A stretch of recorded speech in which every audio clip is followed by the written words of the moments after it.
السلام علیکم، welcome to 360 stories official YouTube channel. جنہوں نے ہمارا چینل سبسکرائب نہیں کیا ہوا وہ پلیز کر لیجئے۔ رشتے بھی کیا عجیب ہوتے ہیں، انسان جتنا بھی غور کرے یا جتنا بھی انکار کرے اٹوٹ ہوتے ہیں۔ اس میں انسان کا کوئی کمال نہیں، رشتوں کا انتخاب قادر متعلق کا منتخب کردہ ہوتا ہے۔ کوئی اپنے بہن بھائی والدین سے قطع تعلق بھی کر لے تو رشتہ اٹوٹ رہتا ہے، ختم نہیں ہوتا۔ ان رشتوں کا انکاری اللہ تعالیٰ کے فیصلوں سے انکار کا مرتکب ہوتا ہے۔ دنیا کا ایک بھی فرد اس بات پر قادر نہیں کہ وہ اپنے رنگ روپ حسب نسب کو اختیار کرنے پر قادر ہو۔ وہ اس کے لیے اللہ کے فیصلوں کا محتاج ہے، کیونکہ یہ ممکن ہی نہیں اس کی پیدائش اس کی کسی خواہش کے تابع ہو۔ یہ رشتوں کا گورکھ دھندا ہے ہی ایسا، یہ آپ گنوں سے بھی نازک ہوتے ہیں۔ بندہ غور کرے تو محسوس ہوتا ہے کہ رشتے اللہ تعالیٰ کا گراں قدر عطیہ ہے۔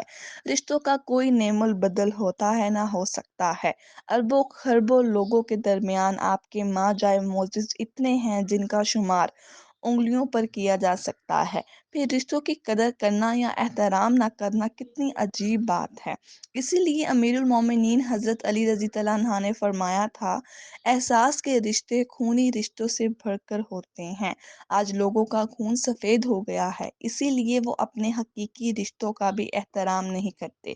یہ کہانی بھی ایسے ہی لوگوں کی ہے۔ کئی سال پہلے کی بات ہے، ایک شخص کا انتقال ہو گیا۔ اس کی نماز جنازہ پڑھا دی گئی۔ جب تدفین کے لیے اسے قبرستان لے جانے لگے تو نہ جانے کدھر سے ایک آدمی آگے آ کر جنازے کے سامنے کھڑا ہو گیا۔ اس نے میت والی چارپائی کا ایک پایا پکڑ کر بڑے رعب سے کہا کہ مرحوم نے میرے 15 لاکھ دینے تھے، پہلے مجھے میرے پیسے دو، پھر اس کو دفن کرنے کی اجازت دوں گا۔ وہاں تو رولا پڑ گیا، اب تمام لوگ کھڑے تماشا دیکھ رہے ہیں۔ ادھر ادھر سے مزید لوگ جمع ہو گئے۔ ایک بیٹے نے کہا، ہم تو آپ کو جانتے تک نہیں کہ آپ کون ہیں۔ دوسرا بولا، ابا جی نے تو کبھی آپ کا ذکر بھی نہیں کیا، وہ مقروض ہیں، اس لیے ہم 15 لاکھ کیوں دیں؟ تیسرا بولا، ہاں مجھے یاد ہے آپ کبھی کبھار ابا جی کے پاس آیا کرتے تھے، لیکن اس سے کیسے ثابت ہوگا کہ ہمارے والد آپ کے مقروض تھے؟ قرض کا تقاضا کرنے والے نے کہا، بیٹے انکاری ہے تو مرحوم کے بھائی موجود ہیں، وہ قرض ادا کر دیں۔ میں جانتا ہوں کہ مرحوم نے اپنے 2 بھائیوں کو اپنے خرچے پر مکان بنا کر دیے تھے۔ متوفی کے بھائیوں نے تنگ کر کہا کہ جب بیٹے ذمہ دار نہیں تو ہم کیوں دیں؟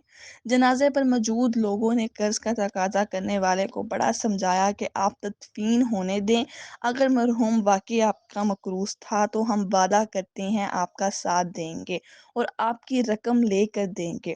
لیکن وہ نہ مانا، اس نے کہا، تدفین کی ایک ہی صورت ہے، میرے 15 لاکھ ادا کر دیے جائیں۔ مرحوم کروڑوں کی وراثت چھوڑ کر فوت ہوا، ورثہ کے لیے یہ رقم کچھ حیثیت نہیں رکھتی۔ اب سارے لوگ کھڑے تماشا دیکھ رہے ہیں اور اکثر بھانت بھانت کی بولیاں بولنے لگے ہیں، اور اس نے بدستور میت والی چارپائی پکڑی ہوئی ہے۔ جب کافی دیر گزر گئی تو بات گھر کی عورتوں تک بھی پہنچ گئی کہ عجیب ضدی شخص ہے، کسی کی بھی بات نہیں مان رہا، بدستور اپنے قسط کا تقاضا کیے جا رہا ہے۔ مرحوم کی اکلوتی بیٹی نے جب بات سنی تو اس نے فوراً اپنا سارا زیور اتارا اور اپنے پاس جتنی بھی رقم تھی لے کر اس آدمی کے پاس پہنچ گئی۔ اس نے ہاتھ جوڑ کر کہا، خدا کے لیے یہ رقم لے لو، اور زیور بیچ کر بھی تمہارا قرض پورا نہیں ہوتا تو اپنے خدا کو گواہ بنا کر وعدہ کرتی ہوں کہ مرنے سے پہلے ضرور آپ کے بقایا پیسے بھی ادا کر دوں گی۔ خدا را میرے ابو کا جنازہ نہ روکو۔ یہ سننا تھا کہ قرض کا تقاضا کرنے والے نے دھاڑے مار مار کر رونا شروع کر دیا۔ لوگوں نے کہا، بڑا عجیب آدمی ہے، پہلے 15 لاکھ لینے کے لیے جنازہ قبرستان کے اندر جانے سے روک رہا تھا، اب مرحوم کی بیٹی قرض ادا کر رہی ہے تو بین ڈالنے لگ گیا ہے۔ اب وہ شخص کھڑا ہو گیا، روتے ہوئے مرحوم کے چہرے کے بند کھول کر ہاتھ جوڑ دیے، بڑی دلگریز لہجے میں کہا، اسحاق مجھے معاف کر دینا، لیکن اس کے سوا کوئی چارہ بھی نہیں تھا۔ اس نے مجمع کو مخاطب ہو کر بولا، مرحوم میرے بچپن کا دوست تھا، مجھے کاروبار میں نقصان ہوا تو خود چل کر میرے پاس آیا اور میری مدد کی۔ میں بتاتا ہوں، اصل بات یہ ہے کہ میں نے مرحوم سے 15 لاکھ لینے نہیں بلکہ اس کے دینے ہیں، اور اس کے کسی وارث کو میں جانتا تک نہ تھا، تو میں نے یہ کھیل کھیلا۔ اب مجھے پتہ چل چکا ہے کہ اس کی وارث صرف ایک بیٹی ہے اور اس کا کوئی بیٹا یا باپ نہیں ہے۔ اب لوگ اس کی دانائی پر اش اش کر اٹھے، مرحوم کے بھائی منہ اٹھا کے اسے دیکھ رہے ہیں اور تینوں بیٹے بھی۔ اسی لیے امیر المومنین حضرت علی رضی اللہ عنہ نے فرمایا تھا، احساس کے رشتے خونی رشتوں سے زیادہ مضبوط ہوتے ہیں۔ بیٹا بیٹی، بھائی یا دوست، جو بھی احساس کرنے والا ہو وہی پائیدار رشتوں کی ڈور میں بندھا ہوا ہوتا ہے۔ لیکن انسان سمجھتا کب ہے؟ بندہ غور کرے تو محسوس ہوتا ہے کہ رشتے اللہ تعالیٰ کا گرہ قدر عطیہ ہے۔ رشتوں کا کوئی نعم البدل ہوتا ہے نہ ہو سکتا ہے۔ اربوں خربوں لوگوں کے درمیان آپ کے ماجرائے معزز اتنے ہیں جن کا شمار انگلیوں پر کیا جا سکتا ہے۔ پھر رشتوں کی قدر کرنا یا احترام نہ کرنا کتنی عجیب بات ہے۔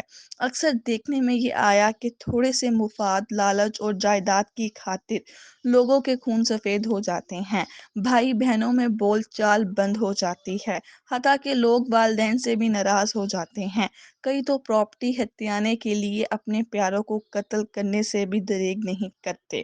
انسان کو اپنے طرز عمل بدلنا ہوگا۔ لالچ میں آ کر اپنے ہی خونی رشتوں کی بے قدری اللہ اور اس کے رسول صلی اللہ علیہ وآلہ وسلم کی تعلیمات کی منافی ہے۔ اس لیے رشتوں کی قدر کرنا ہم سب پر واجب ہے، ورنہ پچھتاوے کے سوا کچھ حاصل نہیں ہوتا۔